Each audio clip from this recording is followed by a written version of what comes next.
When I look back at my life and all the lessons that I've learned, many of these lessons didn't come from the wisdom that I had gathered. They came from my mistakes, right? From some of the bad decisions I had made in life. Anybody there with me?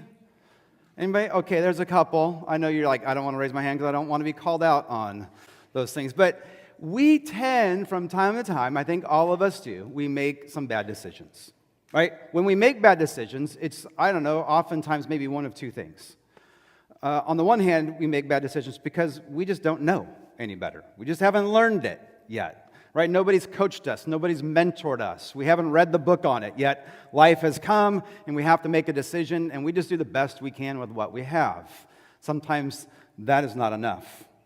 One example that I can think about in my life that I'm a little bit afraid to say to you, and I have to admit this, but the kids were younger. We were going camping up in Ojai, and so we packed up the car, and we took all the bikes, and we loaded up the car with all the 4 bikes. And I had done this before when we were traveling locally, going to a park or things like that. It was fine, but this time we were on the freeway. We were going a long distance, and so as we were on the 405 approaching Long Beach, all of a sudden we heard this noise, and I looked out the back window, and there the bikes are sliding down the carpool lane as I was going about 75 miles an hour. That wasn't the worst of it. The other part, that was bad, but the other part is my window went with it. And so there they were. I have learned a lot about that. Right? I read the little directions, but I read it wrong, and I clipped it to the window, not to the frame of the car. And it's something that my friends who were camping with us have never let me forget. I still remember that. But the lesson that I learned is don't get those clips anymore. Get the the base that goes under your car, right? The trailer hitch thing. But that's something I just didn't know, right? But now I know. I've learned it. There's another way that we learn things, and it's not so much ignorance, but we make decisions by fear, right? These decisions that we just make by fear, and they're not rational, right? They're very impulsive and sometimes very dangerous. I have teenagers, so when the teenagers are not responding, and they should be home by now, and they're not there, what does your mind do? You go to fear.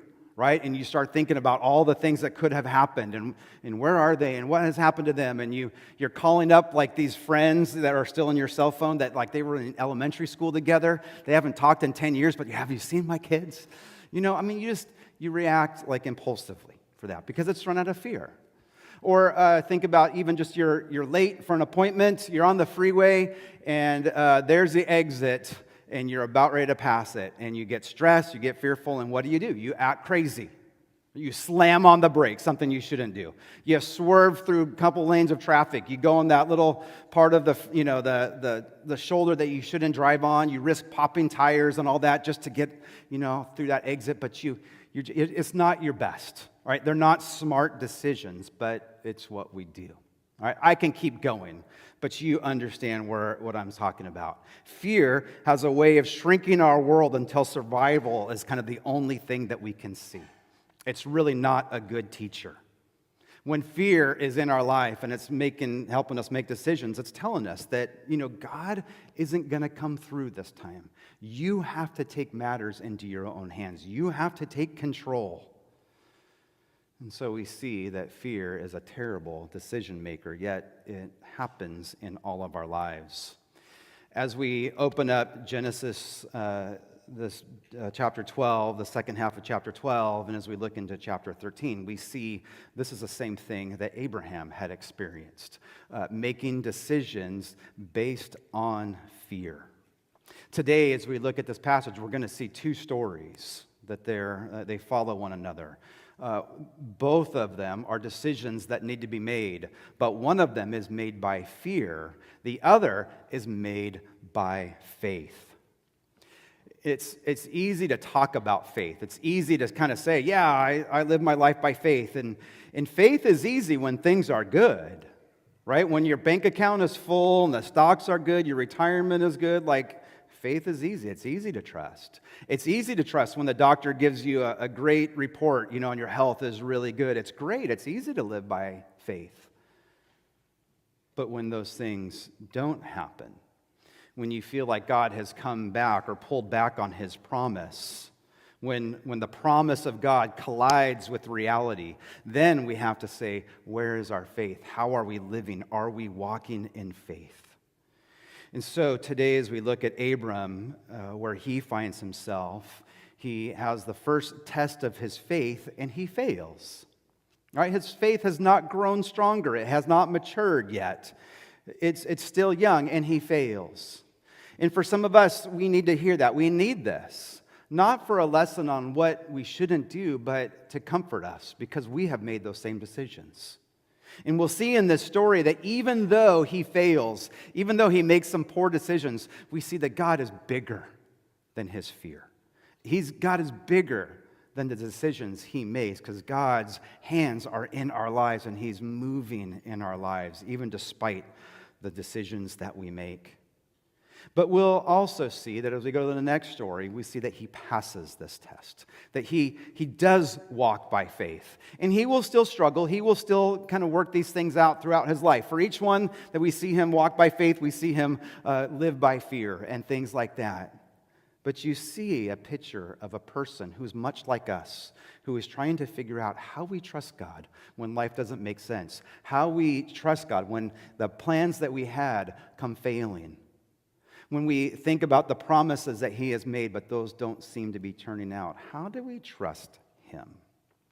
What I want us to hear today is God grows our faith as we learn to trust him, as we learn to trust his promises, when his promises and his plan is bigger than our plans. That's how faith grows. So let's delve into this and see. First, we'll look at this weak faith, the struggling or this young faith, and we'll go from there. But we see here in the first part, as we look at Genesis chapter 12, verses 10 to 20, you can open up your Bibles. We'll be right there, and then we'll be in chapter 13. But we see weak faith relies on human wisdom instead of God's promises. Do you see that? This weak faith, instead of trusting in God's promises and leaning into that, it's going to trust on human wisdom. Here is his first test. The fear is going to lead him to make a terrible decision and put other people at risk. But even though he's reckless, and even though he's led by fear, God still is powerful. God is still supreme, and God still acts to keep his promises going. We read that story. We read chapter 12, verses 10 to 20. And so we'll just kind of jump back into a little bit of what we just heard, right? There's a problem. As we begin verse 10, there's a problem. What's the problem? Severe famine in the land. All right, this is God's promised land. This is the land that he led Abram to. He took him a whole long way to go to this land. And this is the land that he would settle in. This is where his family would grow, where he would become a great nation, where all the world would be blessed. But now there's a famine. All right, Walter Brueggemann has this great line. He says, "The promised land became the famine land." That's tough. And so this land that he was given to sustain him would not sustain him or his family. And even though his family was still very small, he was still a very humble man. He was just starting to start off in life and grow. But it was even with that, this land could not sustain him. And so he has this question. What are you going to do, God? You just promised me this land. You said this would be the place where I am to dwell, and now I can't stay here. Do I trust you or not? Well, his response is we don't hear his monologue. We don't hear some of his discussions, but we don't see him here trusting God. We don't see him building this altar and doubling down and saying, no, this is where you provided. I'm going to stay here. I'm going to trust you.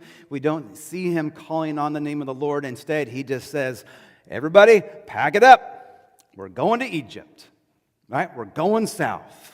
So let's get your things together. Let's put the tents together. Let's get all the animals. We're going south. And so when you hear Egypt here in these parts of the story, there's two things kind of going on. Sometimes it's a place where God is providing this for his people, kind of a retreat place where the Israelites would go and they would become strong there, right? It's a place where Jesus' family, when Herod wanted to kill him, they sent him to Egypt where he got some protection down there. So there are times for that. But there's often when we see Egypt, it's a place where people, instead of trusting in the Lord and leaning on him, they take things into their own hands and they go say, we're going to go find some protection down there. We're going to get an army down there. We're going to get, whatever it is. It's a place where we hide from God's will. And so we have that kind of thing going on. And so that's what's developing here. He's saying there's a famine. That's the problem. Here's my answer. We're going south. But as they pack up and as they're on their journey, fear starts creeping into his life as he starts thinking about what's going to happen when they get there. All right, he's a humble man. He has humble means. He's not rich and famous. He doesn't have all these riches to give to Pharaoh. And he starts thinking, what does he have? And he doesn't have much, and he looks at his wife and he says, I have a knockout wife. All right, Sarai is beautiful. And he starts thinking about that. What's going to happen with that? And just if you're kind of have the picture in your mind, if you're kind of, if you're a visual person and you're kind of building this picture, remember who Sarai is. Remember her age. She's beautiful, but she's older. All right, she's not like, don't think 20, 30-year-old. We know Abraham, right, at this point is like 75, maybe 77, somewhere in there. We know that she's 10 years older, so she's in her mid-60s. Right? But she's beautiful, and he knows it. And he's afraid that when they go down there and they see his wife, things are not going to go well for him. And so fear starts sinking in. But then the fear snowballs as he starts to kind of scheme and figure out how we're going to figure this out.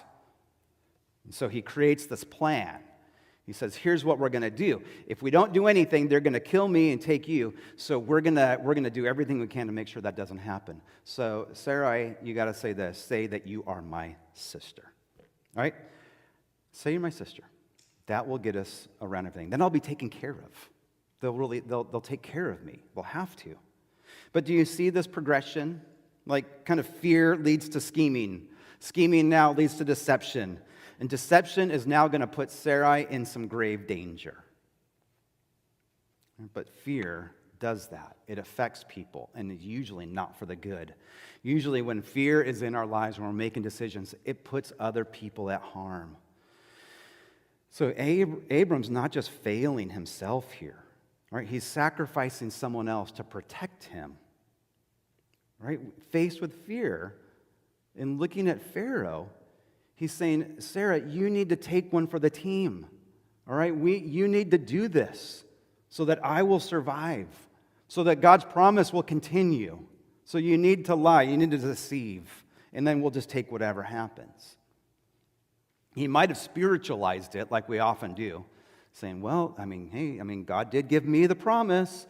He said the promise will be on me that, through my seed, the world will be blessed. So I gotta make sure I'm taken care of.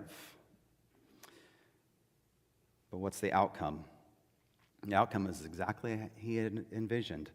They saw her, the Egyptians saw her and said, she is a knockout. We ought to tell Pharaoh this. And so they told Pharaoh and apparently had a discussion. And Pharaoh said, well, we're bringing her into my harem, bringing her into my palace. And then he was right, too, that they took care of him. They blessed him. He got all kinds of livestock. He got camels. He got servants, female and male. He got riches. Some would say that he was taken care of. He was blessed. The only problem is now, okay, yeah, he got what he was looking for. He got some blessing. He got some riches. But what's going to happen when the famine ends? How's he going to get Sarai back over to the promised land? Like that's kind of a big problem here that hadn't been figured out. But we don't see him praying. We don't see him repenting. We don't see him coming to the Lord and saying, I messed up, Lord, you got to intervene. But that's what God does. God steps in and intervenes. And that's the surprise here.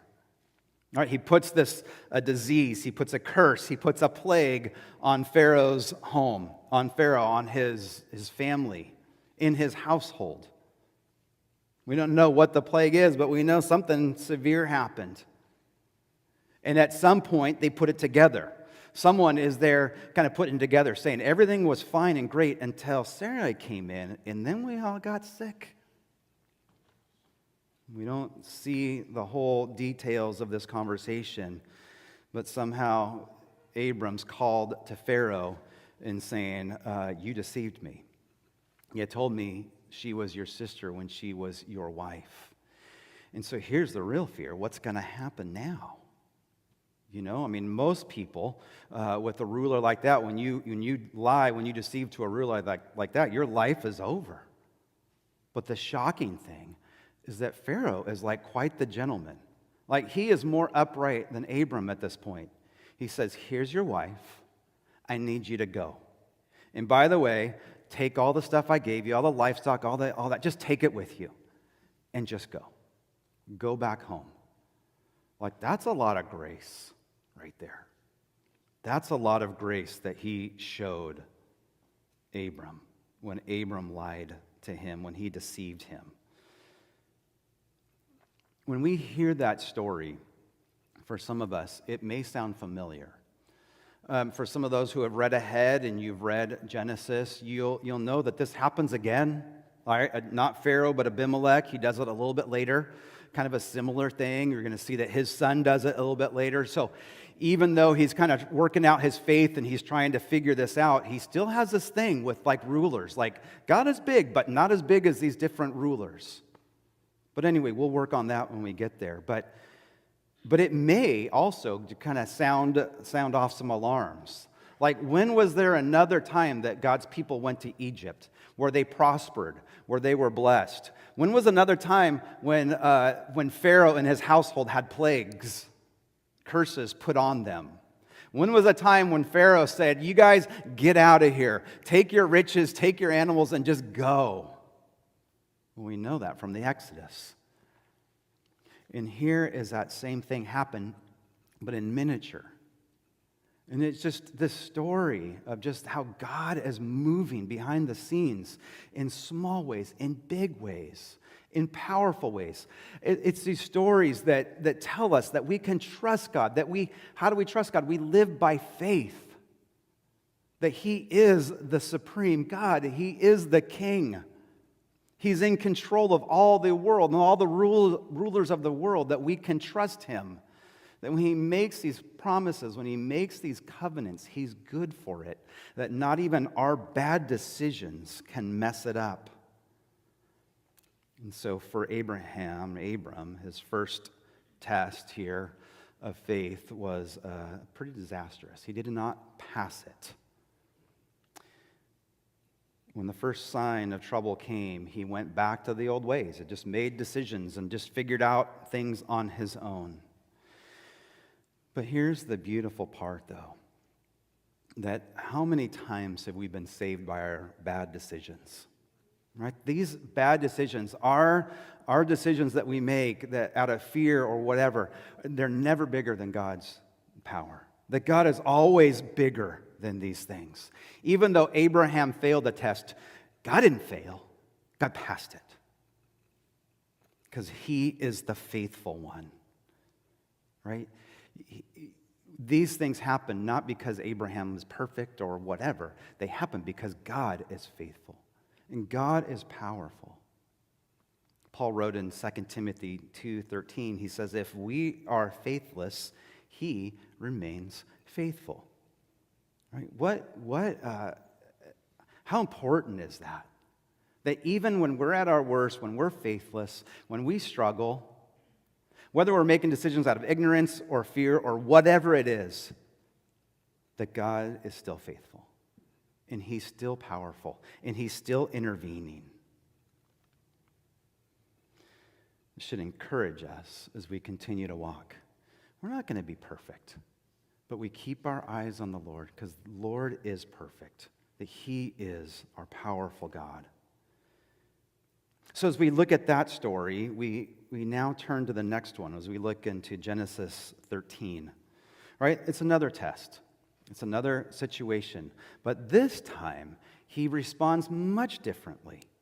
In chapter 12, fear is in the driver's seat. But here in 13, faith is finally in the driver's seat. So here's what we see as we see his faith maturing. We see growing faith, trust God's promises, enough to be generous. That his faith grows, so he trusts God's promises and he responds with generosity. Right? It's understanding it, hearing it, trusting it, and responding. So as we look at this next one, we see the story of, now we're back with Lot, his nephew. He and his nephew are both, now they've gotten rich and their flocks are producing, and pretty soon their little patch of land is too small. And so they need to make a decision. What are they going to do? And you see now Abram, responding with generosity, responding with faith. He's not scheming. He's not trying to figure out how to work this best with his angle. Instead, he leaves it before the Lord. He says, I trust you, Lord. Go to work. All right, let's look at this. There's another problem here. This time it's not a famine, but look in verse 5, Genesis 13, verse 5. It says, now Lot, who was moving about with Abram, that was his nephew, right, also had flocks and herds and tents. So he's blessed. But the land could not support them while they stayed together, for their possessions were so great that they were not able to stay together. And quarreling arose between Abram's herders and Lot's. The Canaanites and the Perizzites were also living in the land at that time. So again, there wasn't famine, but now there's conflict. Right? God had blessed them, and they are living on this little area. There's pastures and there's water, but there's not enough. And these herds are coming together. The shepherds are fighting. They're fighting among each other. Then they're taking it to their bosses, and they're telling Abram and Lot, do something about this. Okay?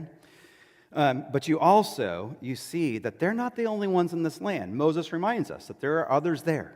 There are other people that are there that are saying, don't come over here. This is our land, So they're maybe kind of getting squeezed out a little bit. So that's kind of the things that are going on. But that also is just this warning, right? Moses has several warnings that just remind us that this is not a fairy tale. This is not a picture-perfect land, that there's some dangerous elements in here. And that's what we see.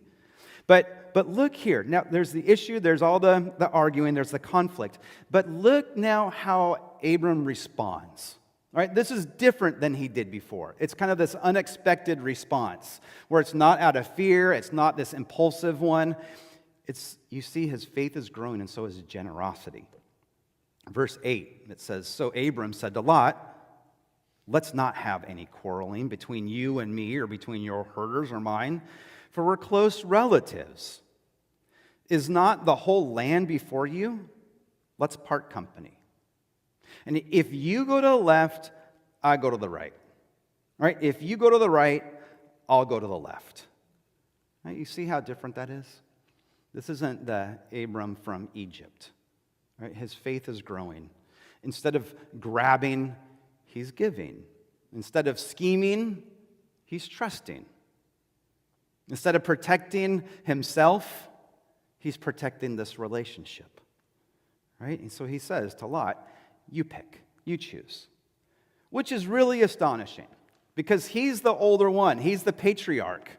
Right? It's it's the blessing of God that has been given to him.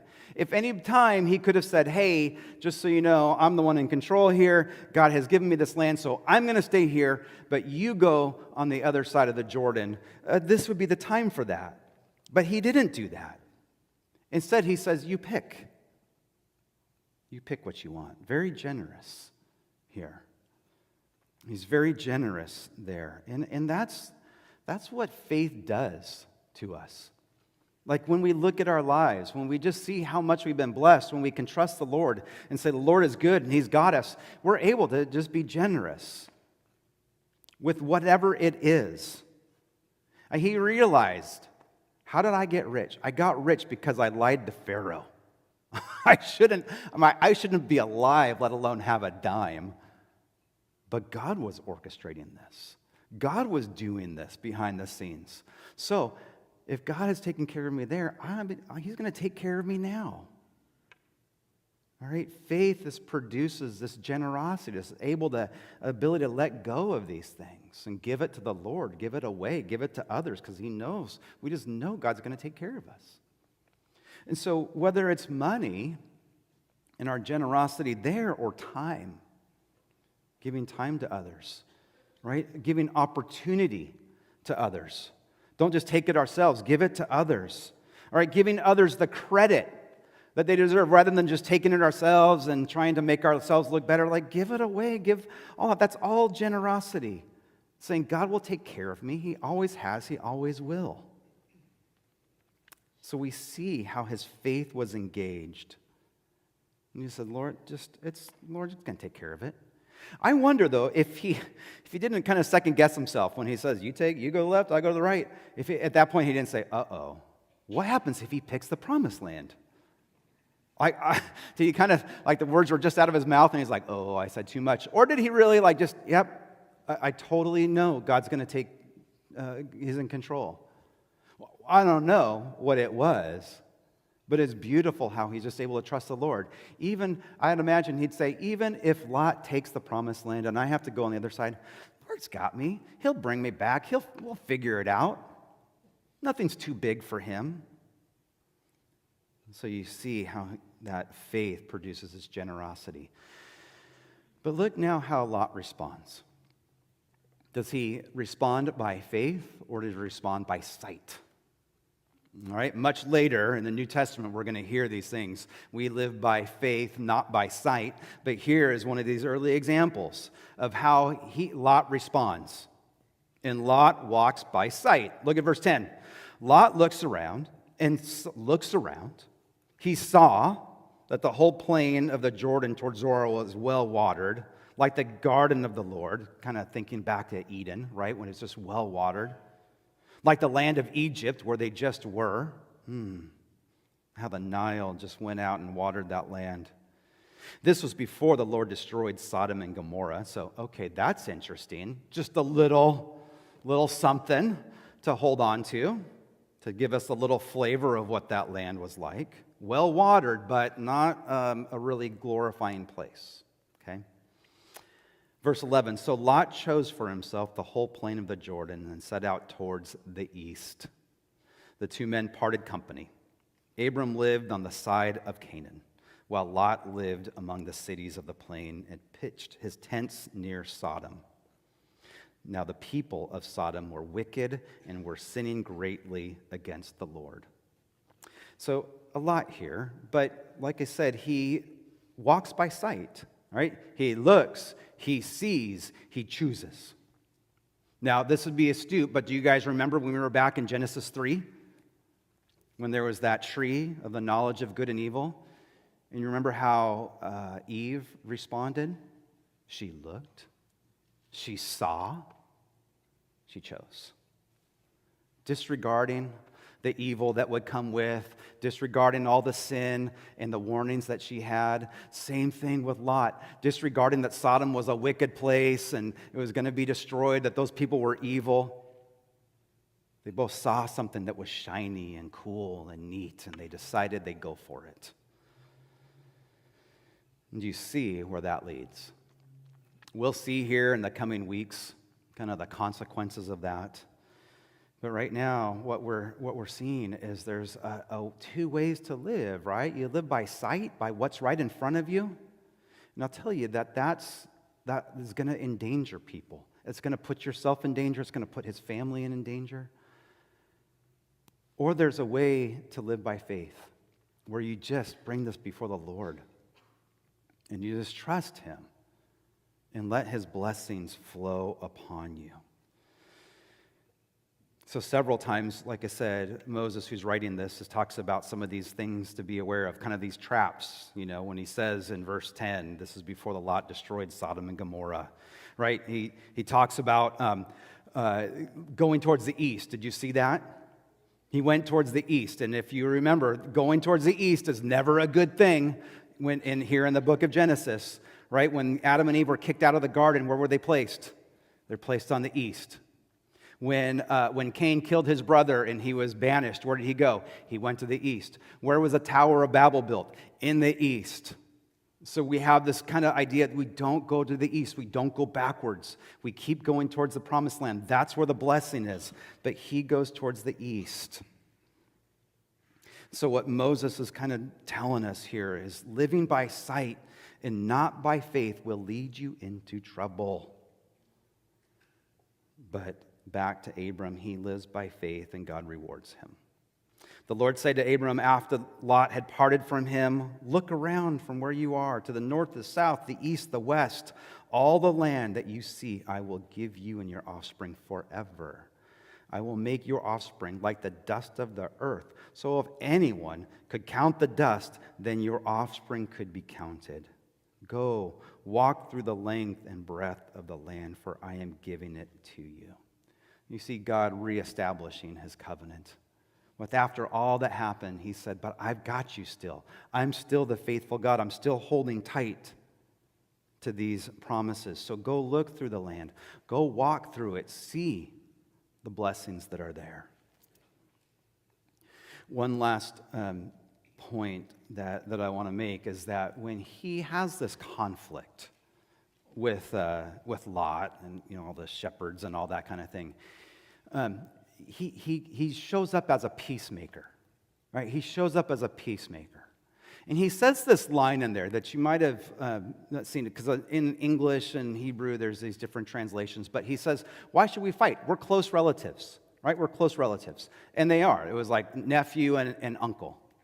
So we shouldn't fight. And some of us, we need to go apply that to our families, right? We need to tell our families, listen to this message. He's a peacemaker. But here's the thing. He doesn't say that in the Hebrew. What he says is we're brothers. Don't fight, we're brothers. Now, some would say, well, there's an error. There's an error in your scripture. See, they're not brothers. He's lying. But what he's doing is calling on something much different.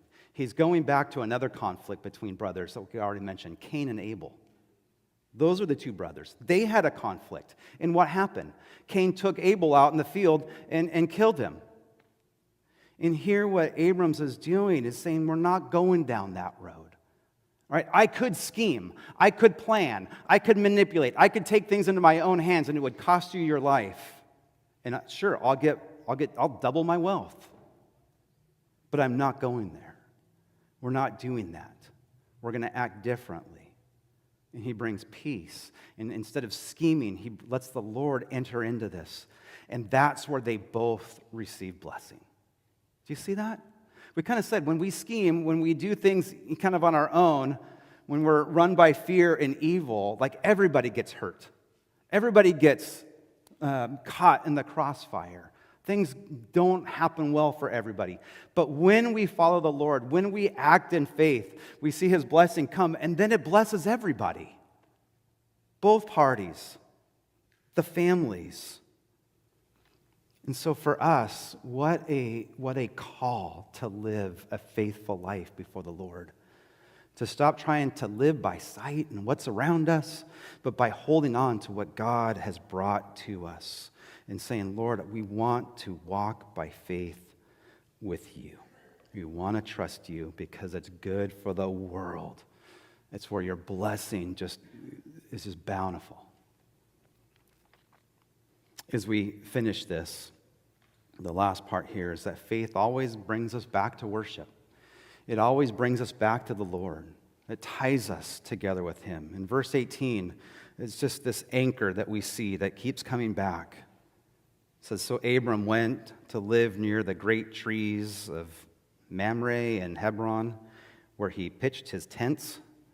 There he built an altar to the Lord. You see, he did that so many different times. When God first appeared to him, he built an altar. Then he moved down near Bethel, he built an altar. But he didn't build an altar in Egypt when he was run by fear. But when the Lord delivered him on his way back, he went back to that altar and he worshiped again. And now through all of this, he sees God's blessing and he comes back to building another altar.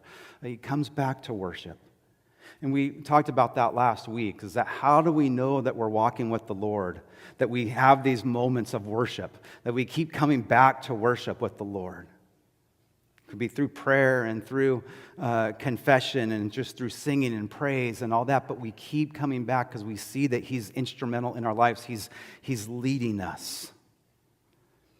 And so it's that important part of our faith, that we don't just respond by faith and just ignore the Lord, but we keep coming back saying, Lord, we're trusting you because you are good. You are the faithful God. And so as we hear these stories, as we kind of process what we hear, here's some questions to think about. Where am I tempted to trust in my own plans instead of God's promises? Where are we tempted to kind of just try to figure things out on our own rather than trust Him in His will? Like Abram had his Egypt moments, and we do too. We do too. We have our moments that we're not so proud of how we act, whether it's with our kids or with families, with relationships. But we know that when we come back to God, that God is working these things together. All things together He works, right? Not just the faithful things or the good things. He works all things together. Where is God inviting me to be generous? Where can I just trust Him with what I have, whether it's, like we said, our finances or time or sharing credit at work with other people? Instead of saying, yeah, boss, it was all me, just saying, it's my team. Look at these wonderful people, and giving some of these people this great credit, showing them your influence. Can we do that? And another question, am I walking by sight or by faith? Are we living by sight or by faith? Lot looked, saw, chose. Abram trusted. Those two examples still exist today, and where are we with that? So as we look at this, we see one person, two different pictures. Living by fear, living by faith. Endangering others, blessing others. We will try to live by faith, but even when we don't, who's bigger? God's bigger. And God is still moving. And this is not licensed just to say, it doesn't matter then, I don't care, I can just live however I want. No, it reminds us that who this loving God is and just the power of having this close relationship with Him, that we want to live that way. We want to know Him. We want to follow Him. We want to be close to Him. Why wouldn't you want to be close to a God who loves us this deeply? So when we see this, we see Abram's both an encouragement and a warning. Right? Sometimes he's courageous, sometimes he's cowardly. Sometimes he's full of faith, sometimes he's terrified. In other words, he's a lot like us. All right? And maybe we see ourselves there. But remember that God's promise did not go forth because He was perfect. It went forth because God is good. Okay? That God is good and He is holding on to His promise.